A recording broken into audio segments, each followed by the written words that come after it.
Good morning, everybody. Sarah McVicker back with you for video 4 in my series of 6, maybe more, on the topics that I'm going to be covering in my workshop that's going to be held in Halifax, Nova Scotia in the fall. And I'm the creator of Trauma Talks on Facebook and the author of the recently published book, What Made My Family Ill?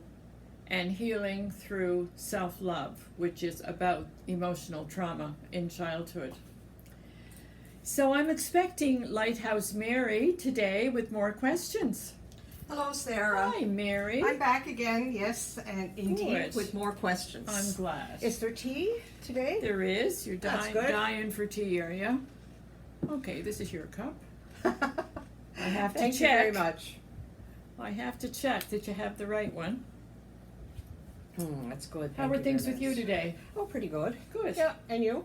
Great. That's good. Great. When I was here last, we were entering into the time of life when teens might start experimenting with drugs and or alcohol. Yes. And I was wondering, for a young person that's affected by the sort of fractured background that emotional trauma causes, and they're struggling with detachment from their parents and family, is this process of experimentation different for a well-adjusted child? Great question, Mary. A question that I don't think I was ever asked, and it's a good question for people to know the answer to, and I hope I can help with that. Okay. You know that I'm a recovering alcoholic. Yes. That might answer all of your questions.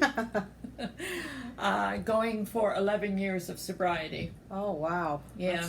That's pretty good. And kudos to you on that, Sarah. Thank you. That's quite an accomplishment. Thank you. So you can certainly speak with authority about that process. And how did it play out for you? Well, it all started, the great drinking escapade started in 1970-71. It was my third year at St. FX University. And I was 21 years old Yes. that year. And was there a difference, do you think, in the way you drank because of your background relating to emotional trauma? Another good question.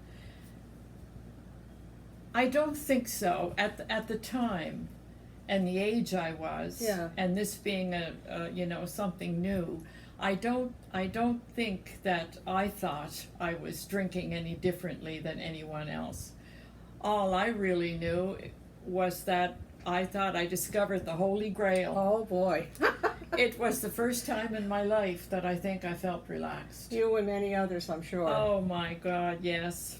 So that sounds kind of funny, and I'm laughing a bit at that, but it really wasn't funny, was it? Well, in the clear eye of retrospect, always you can always you can always smile at the past escapades, but no, it wasn't. It wasn't very pleasant, really. And to answer your question, Mary, about how I drank, and that's such a good question. I realize now that, yes, I drank differently than other people, and the exact different way that I think I could be specific about is that once I started to drink, I didn't want to stop. Yes. It was a feeling of this.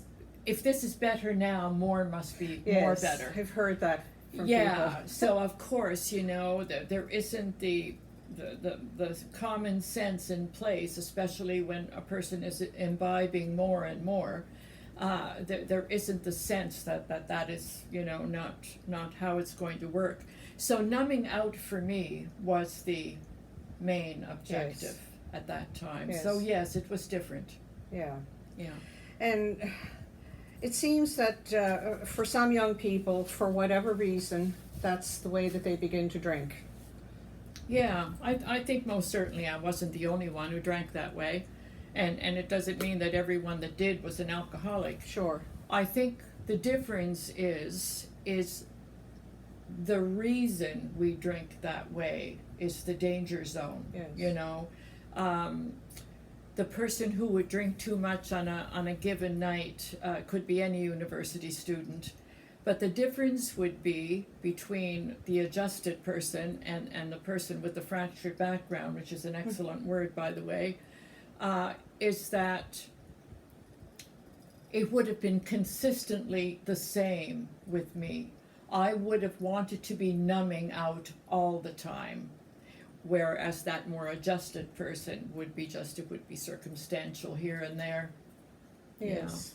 I think it makes sense that the more we think about the person that has a lot of self-doubt, a lot of the disconnection with family that you were talking about, disconnection from self, Yes. really no togetherness of personhood at all.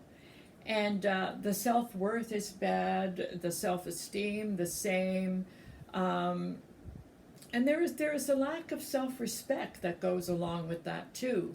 So it's more likely, I think, clear to understand that it's more likely that that person is going to be the person that's going to want to numb out and kill those things that they're trying to suppress all the time, Yes. more so than a more adjusted person. Yes. Yeah, there's well documented information about the correlation between that kind of stress and trauma in young life and addiction. Oh, there's many authors that have written about that. Right. Yeah. Yes. So it certainly sounds that the better informed we are about that connection, the more power and information we have to teach people about it and to learn about it ourselves, Yes. to at least begin the conversations. Yes, absolutely. It makes perfect sense. Yes. The better educate, knowledge is power. And the better For sure. educated we are about anything, we're going to be better off for Yes. it. And this is a good topic that applies to. Mm-hmm. Yeah. Shall we leave it at that for today? I'm going to head out now. Yeah, And certainly. we'll probably come back another time with more questions. Excellent. All Be right. great to see you when you do. Okay, thank you, Have Sarah. a good day. Thank you.